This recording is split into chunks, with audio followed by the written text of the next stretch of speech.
The unthinkable is now being spoken. In hushed tones, behind closed doors, a sense of unease lingers in the air. In December 2025, nearly a decade after the Brexit vote, the UK government is quietly considering dynamic alignment with the EU's single market. This is a conversation that just a few years ago would have been unthinkable in the halls of Westminster.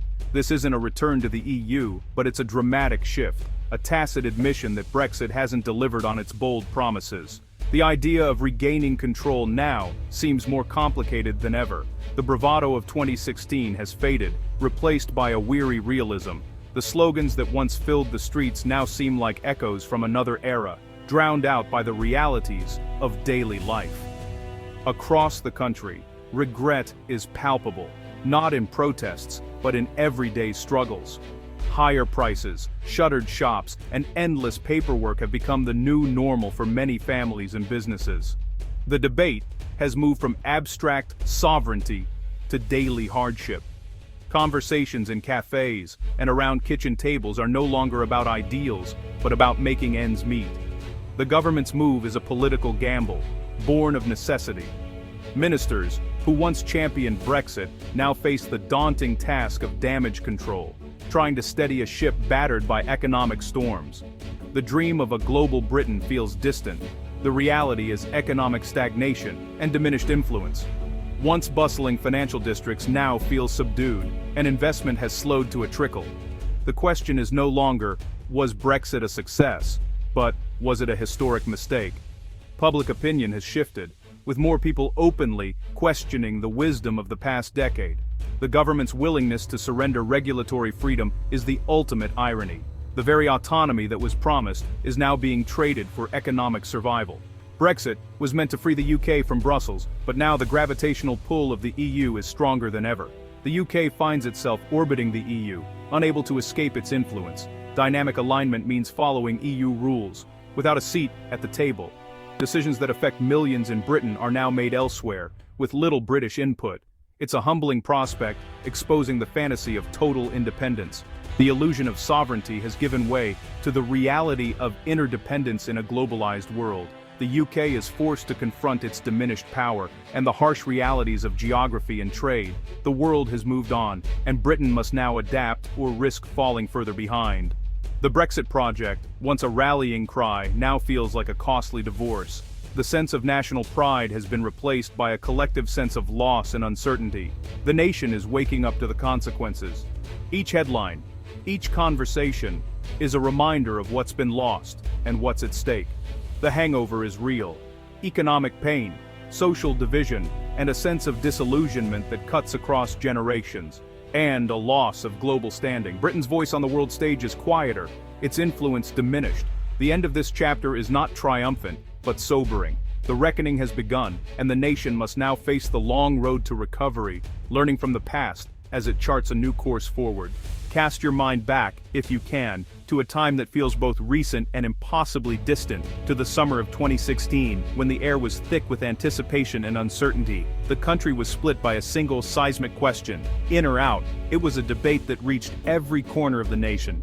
The Remain campaign warned of economic catastrophe, citing experts, statistics, and dire predictions about jobs and prosperity. To many, though, it sounded like the establishment defending itself, repeating the same old warnings people had heard before. The Leave campaign, meanwhile, offered a simple, emotional message: take back control. It was a rallying cry that cut through the noise. This slogan resonated deeply with those who felt ignored by London, left behind by globalization, and forgotten by politicians. The campaign became a patriotic spectacle, promising not just change but a rebirth of British greatness and pride. Leave painted the EU as a bureaucratic shackle, holding Britain back from its true potential and independence. The promise was bold: a sovereign, independent nation, free to make its own rules and trade with the world on its own terms.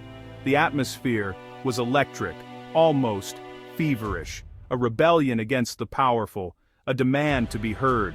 Experts were dismissed, their warnings branded as Project Fear, as if facts themselves had become suspect. People voted for hope, for change, for a brighter future, whatever that might mean to them. The result, 52% Leave, 48% Remain, was a political earthquake that shook the foundations of British society. For For some, it was liberation and celebration. For others, it brought shock, disbelief, and despair.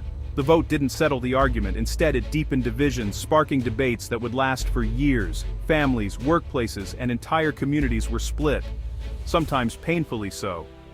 The simple question had revealed a fractured nation, exposing old wounds and creating new ones. The journey into the unknown had only just begun, and no one could predict where it would lead. The Brexit dream was built on bold, simple promises. The Red Bus Pledge, $350 million a week for the NHS, linked Brexit to Britain's most cherished institution. The figure was debunked, but the message stuck. EU membership was costly. Leave promised frictionless global trade, striking new deals with economic giants. The vision, a swashbuckling global Britain, unshackled from EU bureaucracy. Immigration control was another powerful promise, an Australian-style point system, more security, more control. The emotional core was sovereignty laws made in Westminster, not Brussels. For Brexiteers, leaving was about restoring self-government and national pride. These promises united different factions under a single cause. It was a vision of independence and renewal. The simplicity of the message was its greatest strength. Post-Brexit reality has been starkly different from the promises. The economy has underperformed, with job losses in key sectors and businesses drowning in red tape.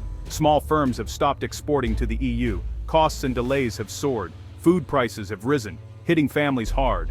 The promised NHS windfall never materialized. The health service faces more strain than ever. Immigration hasn't fallen, it's shifted, with non-EU migration filling labor gaps. British citizens have lost the right to live and work freely across the EU. Businesses now face more bureaucracy, not less. The bonfire of EU laws has proven difficult. Many regulations protected vital standards. The dream of a deregulated, dynamic Britain has collided with economic reality. Leaving a complex partnership was never going to be simple liberation. Britain's skepticism toward Europe runs deep. As an island nation, Britain has long seen itself as separate from the continent. Its EU membership was always transactional, focused on economics, not shared ideals. The European project's push for ever closer union was met with suspicion. The narrative of British exceptionalism, standing alone against continental powers, shaped public attitudes. Euroscepticism spanned the political spectrum, left and right. When the referendum came, Leave tapped into a long-standing, dormant distrust.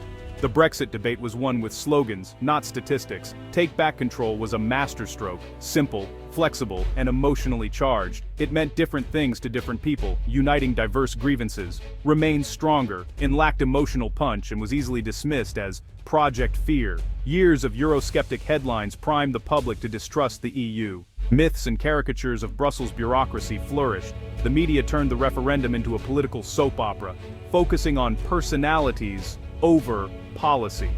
Slogans, amplified by a sympathetic press, proved more powerful than facts.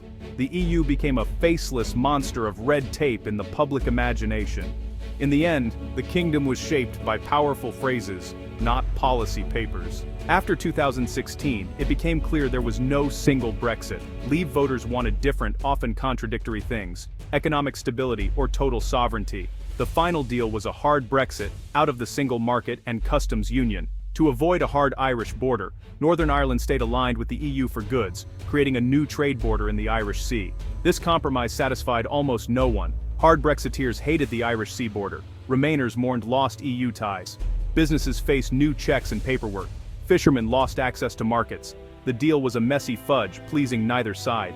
It delivered on leaving, but not on the promise of a better future. The Brexit compromise exposed the impossibility of satisfying everyone. The economic data since Brexit is clear and consistent. The UK's long-run productivity is projected to be 4% lower than if it had stayed in the EU. Imports and exports are down 15%, a permanent reduction in trade. Business investment has lagged, with uncertainty replaced by a less favorable environment. Food prices have risen, hitting the poorest hardest.